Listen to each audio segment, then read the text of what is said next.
आदरणीय सदस्य, मैं अभी इसी वक्त उनको चुनौती देता हूं कि किसी भी स्तर पर किसी भी जगह पे जाकर के विषय वो तय करेंगे, विषय वो तय करेंगे। जी हाँ दोस्तों, हिंदी में भाषण देते हुए ये व्यक्ति आपको लग सकते हैं कि भारत की संसद के अंदर भाषण दे रहे हैं। अगर आपको भी ये लगता है तो आप गलत सोच रहे हैं, क्योंकि ये वीडियो निकल कर आया है गयाना से। गयाना के अंदर दोस्तों संसद के अंदर तब हंगामा हो गया जब हिंदी भाषा को लेकर एक विवाद छिड़ गया। दरअसल गयाना के अंदर हिंदू कम्युनिटी एक बड़ी संख्या के अंदर रहती है और हाल ही में गयाना की संसद में बजट पेश किया गया। सत्ताधारी एक सांसदों ने बजट पेश किया और विपक्ष ने इस बजट के ऊपर अपनी प्रतिक्रिया देते हुए एक सांसद डॉक्टर विश्व महोदय ने अपना भाषण हिंदी में शुरू कर लिया। बस उनका हिंदी में भाषण शुरू करना था, विपक्षियों ने उसके ऊपर आरोप लगाने शुरू कर दिए। किसी ने कहा कि इन्हें हिंदी भाषा बोलनी नहीं आती है, तो इसके ऊपर एक जो विपक्षी सांसद थे जो आप तस्वीर पर देख रहे हो, जिनका नाम डॉक्टर विश्व महोदय है, उन्होंने कहा कि मैं आपको चुनौती देता हूं, किसी भी मंच पर आप हमारी हिंदी भाषा को लेकर जो बातें बोल रहे हो, हम आपके साथ बिल्कुल वार्ता करने के लिए तैयार हैं। उन्होंने ये बातें तो बोली ही, साथ में ही दोस्तों एक जो विपक्ष की इन बातों को लेकर जो सत्ताधारी पक्ष है वो ये कह रहा है कि संसद की आधिकारिक भाषा अंग्रेजी है और रिकॉर्ड में लिखने के लिए भी आपने क्या बोला है, उसके लिए आपको अंग्रेजी भाषा ही बोलनी चाहिए, क्योंकि अगर रिकॉर्ड में रखना है तो उनके पास कोई ट्रांसलेटर नहीं है जो हिंदी को इंग्लिश में कन्वर्ट करे, तो इसलिए आप अपना जो वक्तव्य दे रहे हैं वो इसको इंग्लिश में कन्वर्ट करें।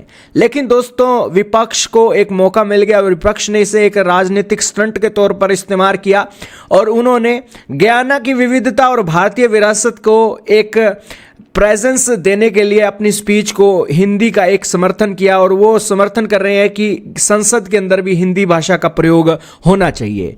खैर ये होगा या नहीं होगा पता नहीं, लेकिन गयाना का रिश्ता भारत के साथ इसलिए भी महत्वपूर्ण है क्योंकि भारत गयाना से तेल खरीदता है और भारत के प्रधानमंत्री नरेंद्र मोदी स्पेशल गयाना के दौरे पर भी गए थे और वहां के जो राष्ट्रपति हैं वो मुस्लिम कम्युनिटी के आते हैं, डॉक्टर मोहम्मद इरफान अली, और उनके जो उपराष्ट्रपति हैं वो भरत जगदेव, दोनों भारतीय मूल के ही हैं। और दोस्तों इसके अलावा भारतीय कम्युनिटी गयाना पहुंची कैसी, तो दोस्तों इसके पीछे अंग्रेजों का हाथ है। 1838 में गुलामी प्रथा खत्म होने के बाद अंग्रेज गन्ने के खेतों में काम करने के लिए भारत से मजदूरों को गयाना ले गए थे और उस समय गयाना के अनुसार 1838 से 1917 के बीच लगभग 2,39,000 भारतीय वहां पहुंचे थे। ये लोग मुख्य रूप से उत्तर प्रदेश और बिहार से थे जो अपने साथ रामायण, हनुमान चालीसा, हिंदी, भोजपुरी संस्कृति लेकर गए थे। यही कारण है कि पीएम मोदी भी जब वहां पर पहुंचे तो पीएम मोदी को लगा ही नहीं कि वो कोई बाहर बैठे हैं, वो तो उन्हें ऐसी लगा कि वो तो अपने देश में घूम रहे हैं। हालांकि गयाना के लगभग 25 से 30% आबादी आज भी हिंदू धर्म का पालन करती है और वहां दिवाली और होली पर एक नेशनल हॉलीडे भी होता है। और इसी के साथ हिंदी भाषा को लेकर अब संसद में विवाद खड़ा हो गया कि आखिरकार हिंदी भाषा के अंदर सांसद अपनी भाषा स्पीच क्यों नहीं दे सकते जब उनके इतने बड़े बड़े पदों पर भारतीय मूल के व्यक्ति हैं। और यही दोस्तों हिंदी अब एक हंगामे का कारण बन गई गयाना की संसद के अंदर। खैर गयाना की संसद के ऊपर है वो हिंदी भाषा को अनुमति देंगे या नहीं देंगे। आजकल तो टेक्नोलॉजी इतनी मॉडर्न हो गई है, एआई की मदद से दोस्तों सभी भाषाओं का ट्रांसलेशन आसान हो गया है, लेकिन फिर भी दोस्तों पॉलिटिक्स जबरदस्त तरीके से हो रही है। आपका क्या मानना है कमेंट में बताइएगा। Permit me, sir, because he said I don't know a word of Hindi. I'm responding to him, the honorable member. आदरणीय सदस्य माननीय विष्णु पांडे, मैं अभी इसी वक्त उनको चुनौती देता हूं कि किसी भी स्तर पर किसी भी जगह पे जाकर के विषय वो तय करेंगे, विषय वो तय करेंगे। और मैं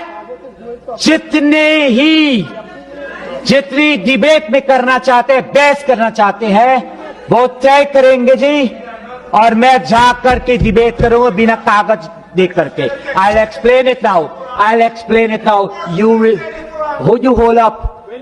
What I will say, sir, is that I'm challenging the honorable gentleman to come on any television he wants, any place he wishes, and to have a debate in Hindi language with me without not looking at a paper.